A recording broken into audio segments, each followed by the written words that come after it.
Salut tout le monde, bienvenue à tous dans cet épisode de Club Vingtaine. Aujourd'hui, retraçons le parcours de quelqu'un de talentueux mais de torturé. Aujourd'hui, on va parler de Mac Miller.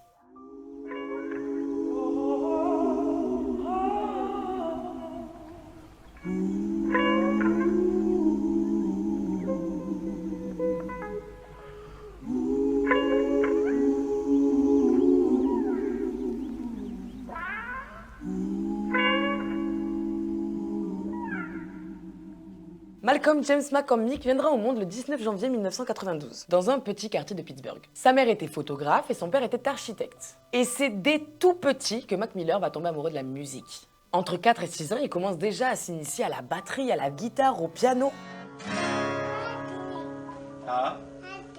Sing? Okay.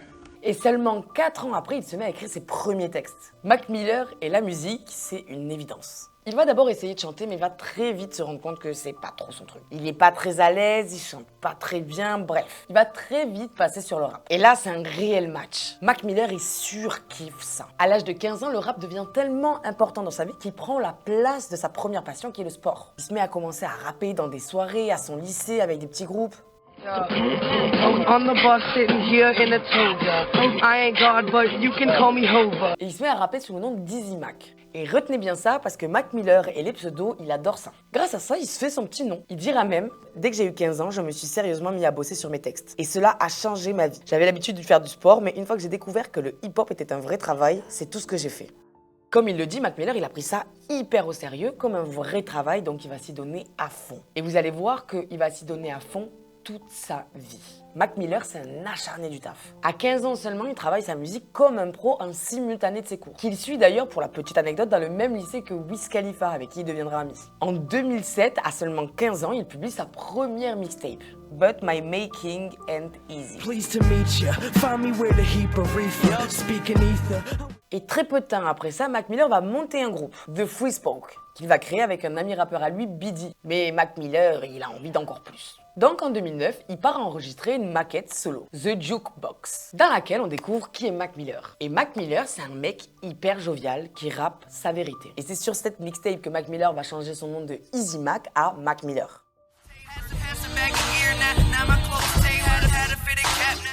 C'est des prods très mélodiques qu'il fait lui-même. C'est des textes très parlants où il exprime clairement comment il se sent de manière pure. Ce qu'on découvre, c'est chouette, c'est jovial, c'est entraînant. Mac Miller commence déjà à toucher le public. Très peu de temps après Jukebox, il sort The High Life Mixtape. Une mixtape dans laquelle d'ailleurs participera Wiz Khalifa.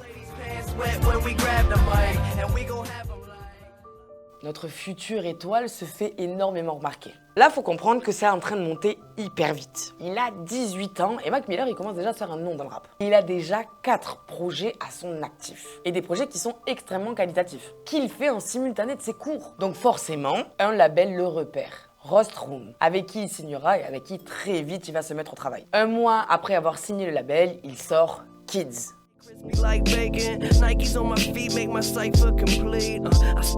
Cet album est un carton. 800 000 téléchargements pour Mac Miller. Dedans, il y a le single qu'on connaît très bien, Nike on My Feet. Mac Miller est dans le game. Et ça prend énormément. Sa chaîne YouTube dépasse les 60 millions de vues. Et ça prend énormément parce qu'en plus de tout ça, Mac Miller, c'est un intelligent. Il a 18 ans, le mec, il plaît vraiment. Et c'est un précurseur. Un précurseur des trends. Mac Miller, à l'époque, il a eu une idée sur Twitter. Et je crois d'ailleurs que c'est un des premiers à avoir utilisé Twitter comme ça. Il a dit un freestyle chaque jour jusqu'au million. Et c'est un concept qui a cartonné et c'est un précurseur parce que tout le monde le fait maintenant. 11 mars 2011, 6 mois seulement après la sortie de sa dernière mixtape, il publie une 5e mixtape, Best Day Ever, qui va être un énorme succès, les gars. Mac Miller, c'est un gosse qui fait énormément parler de lui en Amérique, notamment avec le titre Donald Trump.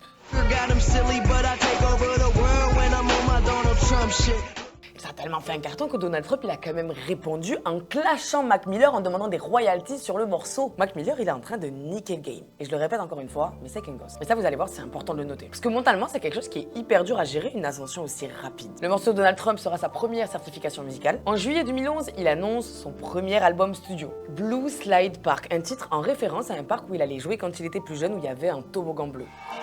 Hey, I got these Ray-Ban shades, kinda look like something landed with rock. It seems like L'album sort le 8 novembre 2011. Et je vous l'ai dit, Mac Miller, c'est un gosse qui est mis au grand public. Et le public, qu'est-ce qui se passe généralement dans des conditions comme ça? Il se met à avoir des attentes envers l'artiste. On connaît un Mac Miller hyper jovial sur toutes les mixtapes qu'il a pu proposer jusque-là. Quelqu'un de pur qui rappe sa vérité, mais d'un peu entraînant. Et sur cet album, qui était très attendu, puisqu'il s'écoule quand même à 144 000 exemplaires vendus la première semaine, on retrouve dessus un Mac Miller plus posé, plus personnel, moins jovial.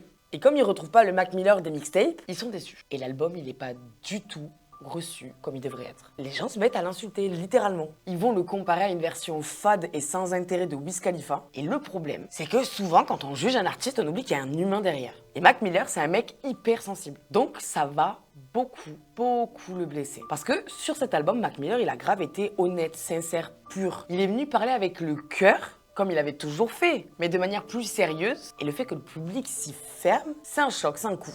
Souvent, du coup, après ça, il va être rabaissé, jugé. Ça commence à l'affecter de plus en plus jusqu'à atteindre la dépression. Il va tomber dans la dépression, et avec la dépression, il va tomber dans autre chose qui va lui niquer sa vie.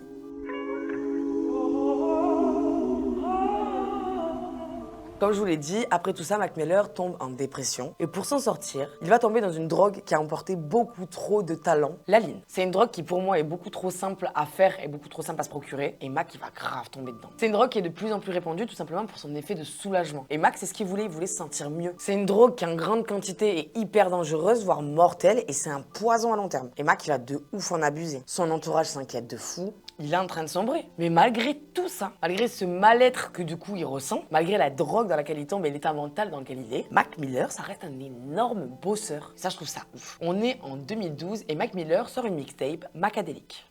Ladies and gentlemen, I give you Macadelic. That's it? Yep. And drop it. Then I'll just do it. We're in there. Congratulations.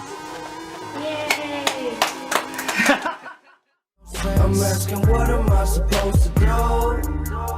Done so much. Et là, on découvre un autre Mac Miller. Forcément, j'ai envie de vous dire, puisque Mac Miller a toujours été honnête dans sa musique. Et actuellement, il est pas bien. Dans cette mixtape, on va vraiment découvrir un Mac Miller beaucoup plus sombre. Après ça, il annonce un album pour 2013. Album qui va être très compliqué à réaliser. Mac Miller, il a de ouf du mal à cause de cette drogue. C'est littéralement en train de lui péter sa vie. Et comme ça devient très compliqué, il va quand même essayer de prendre un peu du recul face à cette situation. Du coup, il décide de consacrer un peu plus à la production. Et il le fera sous le nom de Larry Fisherman. Vraiment, les gars, à ce moment-là, Mac Miller, il est au plus bas. Donc, il se met à faire plein de trucs pour essayer de s'occuper l'esprit. Il va créer sa propre télé-réalité, Mac Miller and the Most Dope Family, diffusée sur la chaîne de télé américaine MTV2. Alors, la série n'est pas folle, mais je trouve ça ouf tout ce qu'il arrive à réaliser en étant en dépression, en étant aussi mal mentalement. En mars 2012, nouvelle mixtape, Run on Sentence Volume 1. C'est une mixtape où on va le retrouver sur des prods beaucoup plus instrumentales fait par lui-même. Mixtape qui publie aussi sous le nom de Larry Fisherman.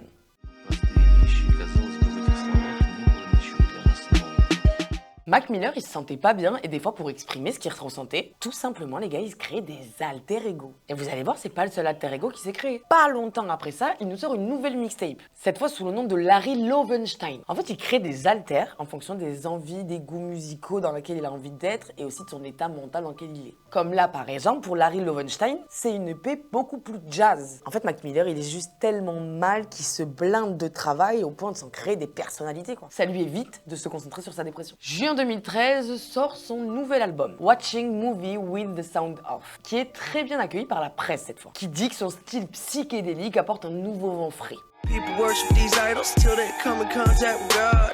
Moses, all my disciples. La critique, elle est meilleure, pas forcément de tous les côtés, mais la critique est meilleure. Et ça fait du bien, Mac Miller. Ce qui arrive à raviver une partie de son public. Et c'est sans changer sa façon d'être ou d'écrire. Mac Miller est resté lui-même dans cet album aussi. Mais cette fois-ci, ça plaît. L'année 2013, donc l'année de son deuxième album, Mac Miller, les gars, c'est une fusée. Il tourne la deuxième saison de sa télé-réalité. Il fonde son propre label, Remember Music. Il l'a nommé comme ça en hommage à un ami à lui décédé. Il continue la production à côté, donc il continue à sortir des nouveaux albums, des nouvelles mixtapes avec ses alter ego. D'ailleurs, il a rajouté un alter ego, Delusional Thomas. Il part en tournée en Europe et il fait un featuring avec Ariana Grande. Sur la chanson d'ailleurs que vous connaissez tous, The Way.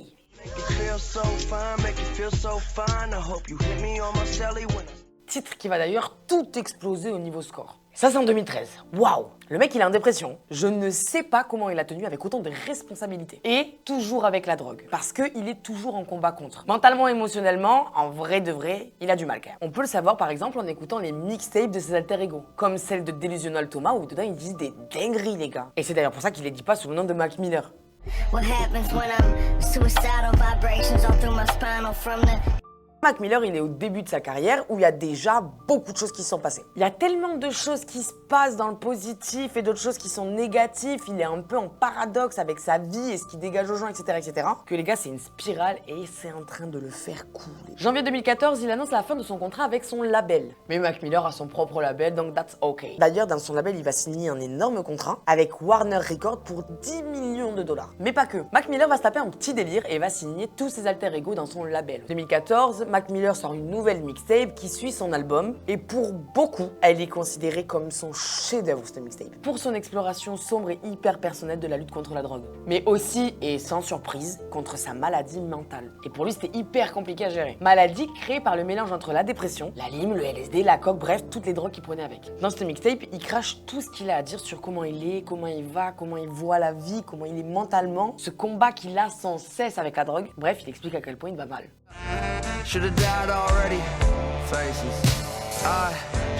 Après ça, Mac Miller, il prend un tout petit peu de temps mais revient très fort avec un nouvel album qui explose tout, notamment avec le titre The Weeknd.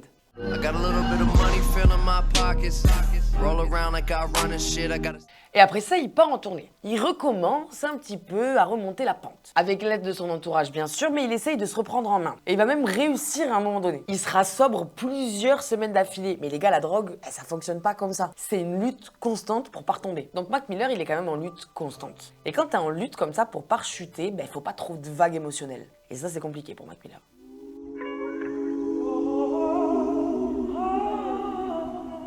Mac Miller remonte la pente et c'est super beau. Et ça, c'est un peu beaucoup grâce à l'amour, les gars. Mac Miller, il a une relation qu'on connaît tous qui a été iconique avec Ariana Grande. Une relation qui lui fera beaucoup de bien. Et c'est grâce à ça qu'il remonte la pente. C'est grâce à ça qu'à ce moment-là, il est en lutte contre ses démons pour pas rechuter. D'ailleurs, ça lui fait tellement de bien qu'à ce moment-là, hop, il lance son 4e album. Un album consacré aux femmes de sa vie.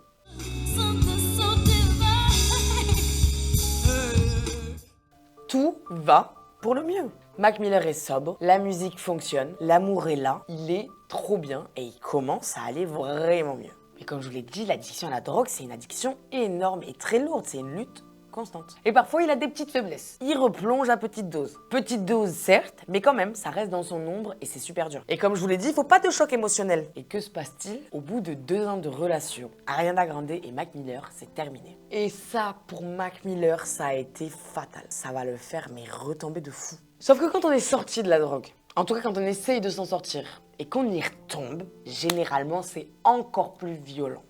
Et là, ça a été le cas. Bon, bien sûr, malgré ça, la locomotive s'arrête pas. Il nous prévoit un 5e album, Swimming, sorti le 3 août 2018. Et dans cet album, on entend un Mac Miller un peu neuf. Un Mac Miller plein de promesses. Dedans, il dit qu'il va essayer d'aller mieux. Il essaye de transmettre dans cet album un message d'espoir.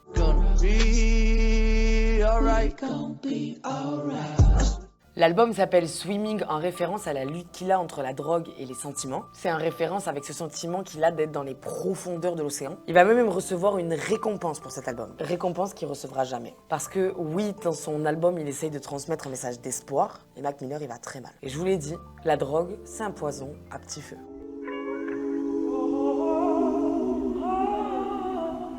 Nous sommes 1 mois après la sortie de son dernier album, et c'est le drame. Un appel aux urgences est passé par un ami de Mac Miller, parce que Mac Miller ne répond plus. What is the emergency? How can we help you? Okay. But are you there with him now? When's the last time you saw him or talked to him? Yesterday, please. Okay. Hurry. Stay with me on the line, okay? We're already on the way there now. I'm going to give you instructions. Nous sommes le 7 septembre 2018. Mac Miller a 26 ans et les rideaux se baissent. Il va faire une overdose dans sa maison en Californie. L'autopsie va révéler une surdose de fentanyl, d'alcool et de cocaïne, et c'est ce qu'il a emporté. Cependant, Mac Miller n'a jamais consommé du fentanyl intentionnellement. Quelques jours avant, Mac Miller va commander à Stephen Walter 10 pilules d'un opioïde de synthèse. Sauf que ces opioïdes vont passer par plusieurs mains différentes avant d'atteindre celle de Mac Miller, dont celle de Stephen Walter, qui a échangé les opioïdes de synthèse avec d'autres opioïdes, le fentanyl. C'est toujours un opioïde, mais c'est beaucoup plus fort. Et c'est ça qui va emporter Mac Miller. Mac Miller sera inhumé dans la plus stricte intimité le 5 novembre 2018 à Pittsburgh. Sa tombe est toujours dotée à ce jour d'aucune pierre tombale. Et c'est comme ça que se termine la vie d'un esprit aussi brillant que créatif, emporté par ses démons.